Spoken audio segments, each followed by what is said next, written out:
Okay, so in this part of the course, we're talking about a change in section 90.2, which is the scope of the NEC about what's covered and not covered. And now in the 2017 book, this code covers the installation as well as the removal of the electrical conductors.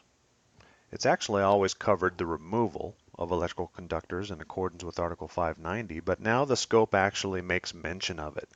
So this installation in the picture is a construction site where we've got temporary transformers, panel boards, non-metallic sheathed cables coming out of the top, which is actually okay in accordance with Article 590.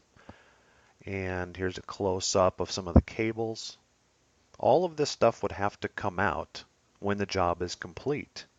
The scope of the NEC has always covered the installation of conductors, but really never made mention of the removal of conductors. That was covered in Article 590.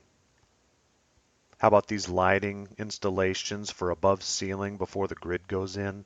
All of this is allowed to be done in non-metallic sheath cable, even though this is a type 1 or 2 occupancy where it's non-combustible construction, as long as this stuff is removed at the time of final occupancy. It has to come back out.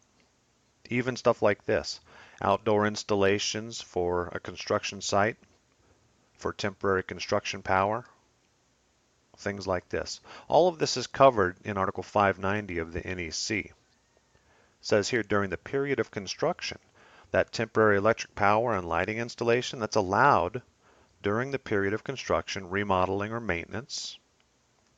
But look here, 590.3d, that temporary wiring shall be removed immediately upon completion of the construction or purpose for which the wiring was installed. This has been in the code for quite some time, but the scope of the NEC has really never mentioned the removal of electrical conductors until now.